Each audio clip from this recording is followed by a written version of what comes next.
할렐루야, 조나치입니다. 오늘도 말씀을 하루를 시작합니다. 슬기로운 아침 시간 예레미야 10장 말씀입니다.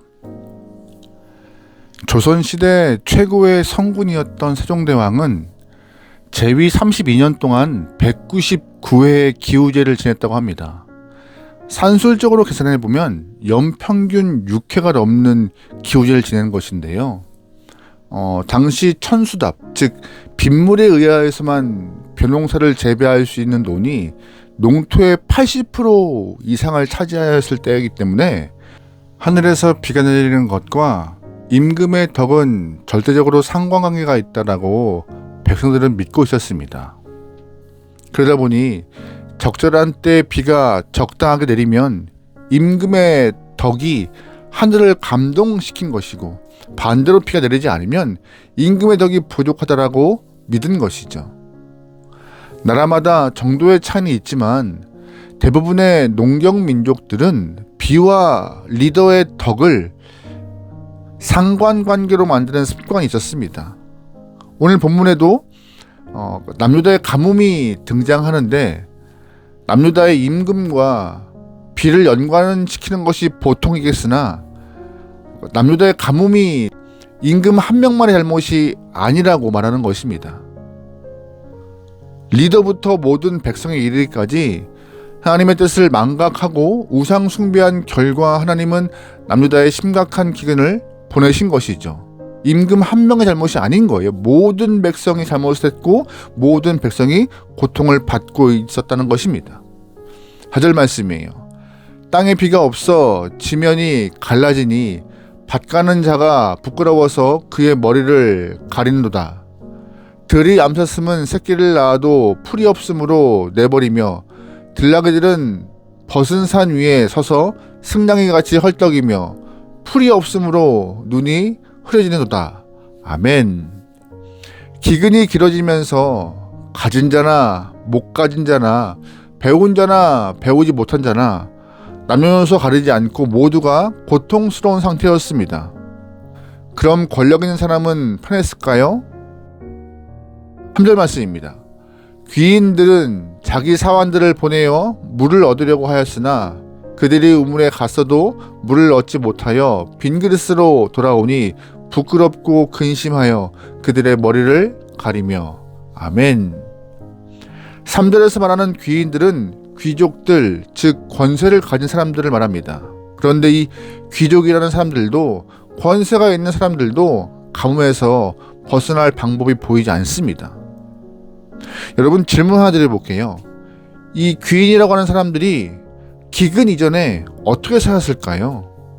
많은 돈과 권력으로 사람들 위에 군림하면서 삶을 살지 않았을까요? 그런데 이 기근이 이르자 귀인들이 평소에 누렸던 그런 권력이, 물질이, 힘이 아무 소용 없었다는 것입니다. 부리는 사람들이 많으면 뭐합니까? 물을 구해오라 해도 한 방울도 구해오지 못하는 상황인데요. 이런 아주 절체절명의 상황에서 귀인들은 자신들이 평소에 가졌던 권세가 아무런 힘이 없음을 깨닫습니다. 제 아무리 권세가 있고 힘이 있는 사람이라 하더라도 자연의 주인이신 하나님 앞에서는 속수무책인 것입니다. 이스라엘 백성들이 출애굽할 때 마지막 재앙이 바로 장자 죽음이었습니다. 장자의 죽음 심판 앞에서 애굽의 바로 아들이라 해도 예외는 아니었죠. 처음 장자의 죽음을 언급할 때 바로는 모세 말을 듣고 비웃었지만 심판의 밤 절대 권력자 바로 역시 아들의 죽음 앞에서는 그냥 아비가 되어서 울 수밖에 없었습니다. 아무것도 할 수 없었어요. 성도된 우리는 하나님의 권능 앞에서는 어떠한 권력도 물질도 소용없음을 꼭 기억해야 합니다. 우리가 하나님 앞에서 무엇을 자랑할 수 있겠습니까? 내가 많은 땅을 가지고 있다 하더라도 세상의 주인이신 하나님 앞에서 자랑할 수 있겠습니까? 그러므로 우리는 하나님 앞에서 겸손해야 하며 하나님의 이름 앞에 무릎을 꿇는 것이 성도의 본 모습임을 꼭 기억하셔야 합니다.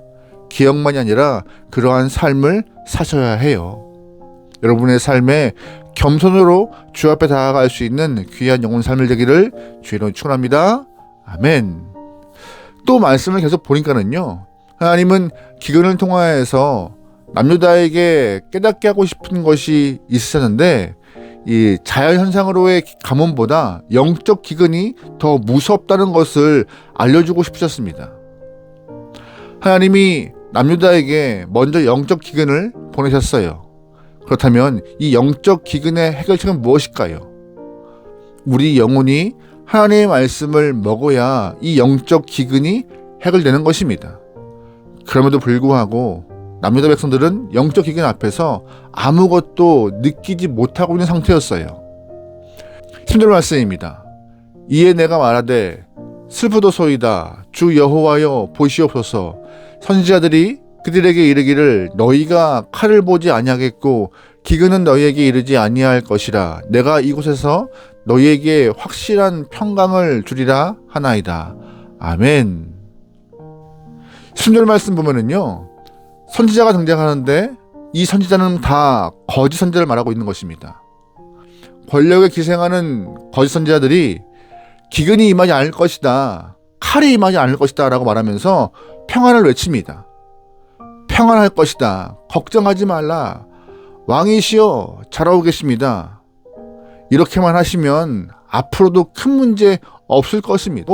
계속 외치고 사람들에게 잘못된 이야기를 하고 있던 것이 당시 선지자들의 모습이었습니다. 거짓 선지자들은 권력에 붙어서 권력을 향유하며 살았습니다. 영적 기근 상태에서 거짓 선지자들은 하나님의 말씀으로 포장된 이런 거짓 메시지를 선포하고 있는데요. 안타까운 것은 백성들은 그런 거짓 메시지를 먹고도 아무런 문제의식 없이 살았다는 것입니다. 이것이 더 심각한 문제인 것이죠. 왜 이런 일이 벌어져요? 왜 거짓 메시지를 듣고도 이상함을 느끼지 못했을까요? 모두가 자신의 영혼에 대해서 관심이 없기 때문입니다. 거짓 메시지에 관심이 없어요. 그냥 메시지를 들었다라는 행위에만 만족하는 것이고 육체만 잘 먹고 잘 사는 것으로 할 일 다 했다라고 믿었던 것이죠. 사람들은 자기가 관심 있는 것에 육체가 반응하고 적응하게 되어 있습니다. 먹는 것과 마시는 것을 쫓아가는 사람들은 영혼의 문제에 관심이 적을 수밖에 없어요. 우리가 하나님 앞에 간절한 기도를 가지고 나올 때 금식하는 이유가 뭔지 아세요? 육신의 문제에 집중하지 않고 영혼에 집중하며 간절하게 기도하겠다는 강력한 의지인 것입니다. 먹지 못하면 죽을 수밖에 없음에도 불구하고 내가 죽어도 좋으니까 이 문제를 하나님 앞에 맡기고 하나님께서 해결해 달라고 영으로 나가는 것이 금식기도인 것입니다. 영혼의 문제에 집중할수록 거짓 선지자가 하는 말이 진짜인지 가짜인지 구별할 수 있는 것입니다. 하지만 당시 남유다의 모든 백성들은 육신의 문제에만 집착한 나머지 영혼의 문제에는 별 관심이 없었어요. 자연스럽게 그들의 영적 상태는 메말랐고 영적 기근 상태에 대해서 문제의식도 없었습니다. 영적 충만함을 위해, 영적 가뭄을 해결하기 위해 아무런 노력도 하지 않았던 것이죠. 반면 삶의 기근이 임하고 가뭄이 닥치자 물을 구하려고 정신없이 뜁니다. 영혼의 메마름은 관심 바뀌고 육신의 메마름에만 온통 집중하고 있던 것이었어요. 부디 우리는 이런 미련한 인생이 되지 않게 소망합니다. 우리의 영혼을 하나님의 말씀으로 가득 채워서 영적 기근, 영적 갈증이 없는 영혼이 되어서 평안함을 누리고 만족함을 누리고 기쁨을 누릴 수 있는 여러분의 삶이 되길 소망합니다. 아멘. 하나님은 말씀을 받지 않고 육의 문제에만 집착하는 영혼들에게 실망하시며 이렇게 말씀하세요. 11절입니다. 여호와께서 또 내게 이르시되 너는 이 백성을 위하여 복을 구하지 말라. 그들이 금식할지라도 내가 그 부르짖음을 듣지 아니하겠고 번제와 호제를 들을지라도 내가 그것을 받지 아니할 뿐 아니라 칼과 기근과 전염병으로 내가 그들을 멸하리라. 아멘. 하나님은 백성들의 기도에 언제나 귀를 여시는 분이세요. 하지만 영적 문제에 전혀 관심이 없는 남유다 사람들의 모습을 보면서 많이 속상하셔서 선지자에게 이런 말씀하고 계셨던 것이에요. 예레미야야, 이제 이 백성들을 위하여서 복을 구하지 마. 내가 듣지 않을 거야. 하나님의 절망과 탄식이 이 말씀 가운데 그대로 묻어 있습니다.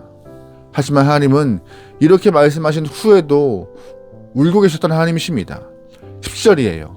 너는 이 말로 그들에게 이르라. 내 눈이 밤낮으로 그치지 아니하고 눈물을 흘리리니 이는 처녀, 딸, 내 백성이 큰 파멸, 중한 상처로 말미암아 망함이라.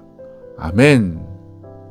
하나님은 남유다 사람들의 영적 기근과 영혼의 관심 없음을 보면서도 계속 그들을 향하여서 처녀, 딸, 내 백성이라 말씀하세요. 사실 예레미야 선지자가 눈물의 선지자가 된 이유는 바로 하나님의 눈물을 보았기 때문이라고 짐작해 봅니다. 남유다를 바라보면서 울고 계신 하나님을 보았기 때문에 예레미야도 역시 하나님의 눈물 앞에서 같이 울 수밖에 없었던 것이죠. 이제 우리는 하나님을 눈물 흘리게 하는 자가 되지 않길 바랍니다. 나로 인해 하나님이 즐거워하시고 행복하실 수 있도록 성도의 삶을 잘 살아야 할 것입니다. 우리의 영이 하나님 말씀에 집중하고 하나님 앞에 깨어 있어서 하나님이 기뻐하시는 주의 백성으로 살기를 주의로 축원합니다. 아멘. 승리합시다. 기도하시겠습니다. 사랑의 하나님, 말씀을 사모하는 영적 사람이 되어서 하나님의 기쁨과 자랑이 되게 허락하소서. 무엇에 관심을 두고 있습니까? 어디에 집중하고 있습니까? 하나님의 마음에, 하나님의 뜻에, 말씀에 집중하여서 장성한 만큼 성장하여서 하나님의 기쁨 되게 원하오니 우리의 신앙을 붙잡아 주시옵소서. 원동을 맡기오며 예수님의 이름으로 기도합니다. 아멘.